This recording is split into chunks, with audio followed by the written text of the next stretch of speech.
Good day everyone, I am Maricar Pohenyo from Group 2 and I'm here to present our topic which is exposure of vulnerability. So ano ba talaga it vulnerability? Ano ha Tagalog it vulnerability? So ang Tagalog han vulnerability is kahinaan. Vulnerability, it is characteristics and circumstances of a community, system, or asset that make it susceptible of the damaging effects of a hazard. So, ang vulnerability, kahinaan hiya, darila hatawo, siyempre hatawo may kahinaan kita.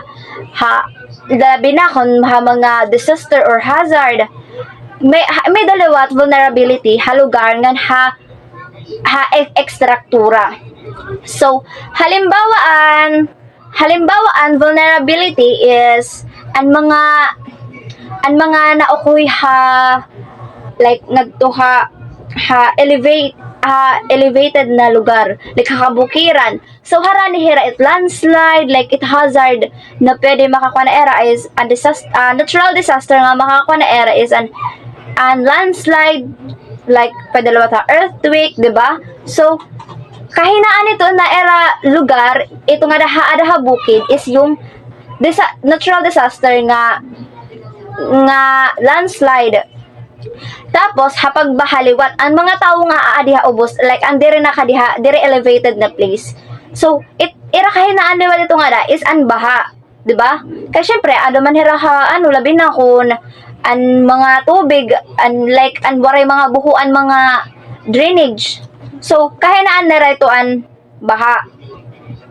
Tapos, may daliwat hit vulnerability, mga mas vulnerable liwat ang mga balay nga gawa ha materials nga dere as in maupay ang kahimo ba dere matibay dere hiya matibay nga mga materials ang ginamit. So, vulnerable it hiya. An example and vulnerability. The liwat is factors of vulnerability, geographic factors, population density, age of population, distribution of population. Tapos dealing with after effects liwat is insurance cover, emergency personnel, aid request. Tapos sa socio-economic factors is wealth, education, nature of society, understanding of the area.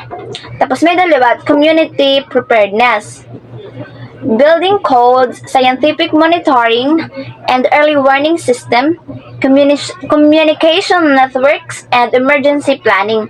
So ang po ito hiyaan mga factors and vulnerability.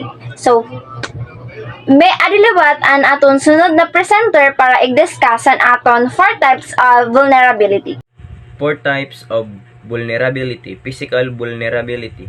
It may be determined by aspects such as population, density levels, remoteness of a settlement, the site design and materials used for critical infrastructure and for housing, United Nations international strategies of disaster reduction. So means ito yung mga taong nakatira sa bukid na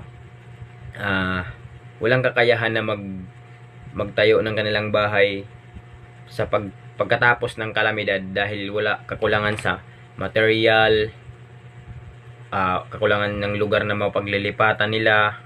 So social vulnerability refers to the inability of people, organized and societies to withstand adverse impact to the hazard due to the characteristic inherent in social interaction, institution, and system of culture values. So, social, ito naman yung mga taong sobra sa kahirapan na pinili nilang manirahan sa squatter area dahil hindi nila afford yung tumira sa mga safety na lugar dahil nga kulang kapos sila sa income. So, economic vulnerability. The level of vulnerability is highly deeply upon the economic status of individual communities and nation. The poor are usually more vulnerable to disaster because they lack the resource to build sturdy structures and put other engineering measurement in place of project, protect themselves from being negatively impacted by disaster. So, economic vulnerability, ito naman yung mga lugar na madaling maapektuhan ng kalamidad. For example, yung mga nasa bukid, yung landslide, yung mga smooth lang yung lupa. So, environmental vulnerability, natural resource depletion, and resource degradation are key aspect of environmental vulnerability. So, environmental, ito naman yung mga kahinaan ng kapaligiran, kaya madaling bumagsak yung population natin dahil din sa ating kagagawan.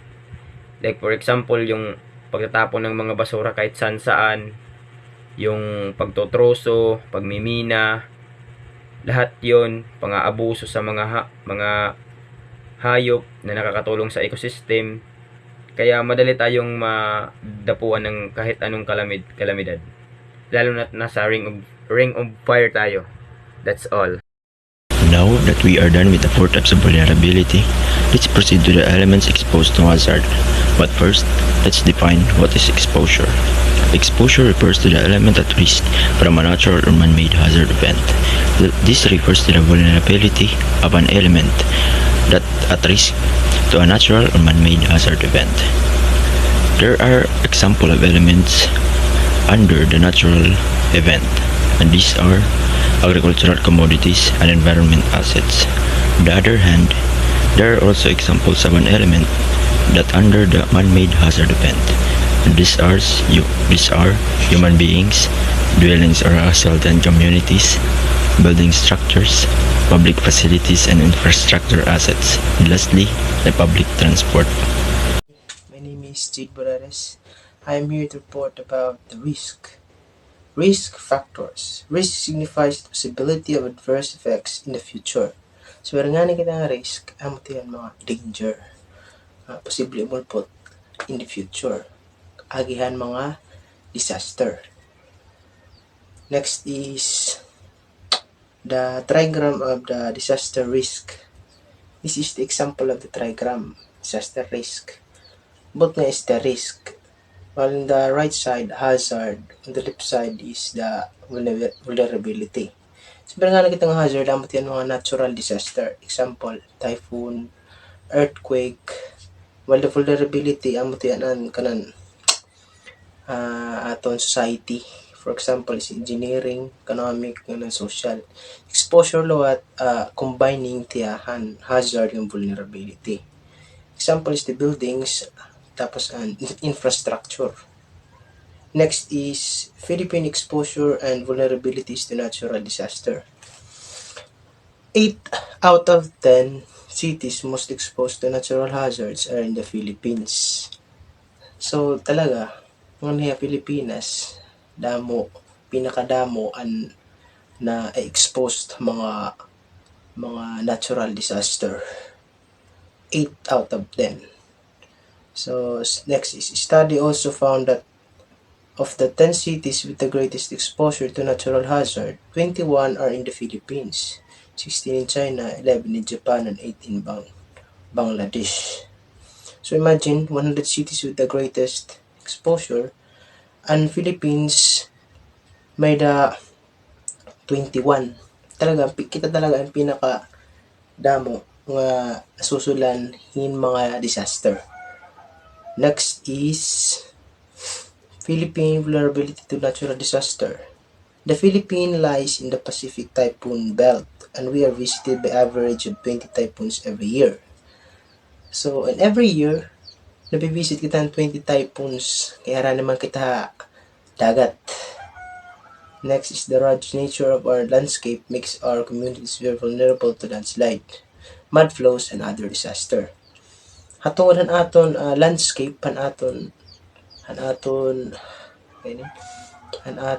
kanan coastlines in Philippines, madali hiya magkamayadan landslide kaya ton nga maoran man permehat. And next is the Philippines is an archipelago country with many small islands. So given niya nga vulnerability kay suwad mga small islands man ito, no? So talaga posible pag suwad may the mga storm surge ito. Next is many of areas are also below to sea level, with one of the longest in the world at 32,400 kilometers. We have many areas that are vulnerable to storm surges. Yan, maraming areas talaga ato ng mga vulnerable ang mga surges, especially kung may na typhoon. Nakamiyara talaga itong mga surge. Next is the Philippines is still primary an agricultural and fishing economy. Natural hazard risk is compounded in the Philippines by poor institutional social capacity to manage, respond, and recover from natural hazard events. Kung napapansin niyo, ang mga pagsugad, may mga typhoon nga ni bagyo, paglinog, talaga nga mahina iton kuha na aton, pag-rescue. Aton nga mga utay at resources, nga di kita properly trained during itong mga nahinabo. Next is the Philippines is considered high risk in terms of country's ability to manage and mitigate the impacts of natural hazard, and in part due to entrenched corruption and high levels of poverty. Amo nagsinisereng. And nga ni Philippines talaga, imbis na mag-provide kita ng mga resources para di rin kita vulnerable to any hazard or disasters, damo talaga nga ni aton itong mga corrupt, which is lead to many people in poverty. Next is, aside from being at the risk to typhoons, the Philippines also risk at volcano, earthquakes, and floods. Di rin kita nga ni risk about typhoons, especially damo nga aton itong mga volcanoes, active volcanoes. For example is Mount Mayon volcano. Sa tinga example, and nadagap nalinugan ni aton, so there tanan ang risk is for typhoons. So amo ladton reportan akon. Thank you.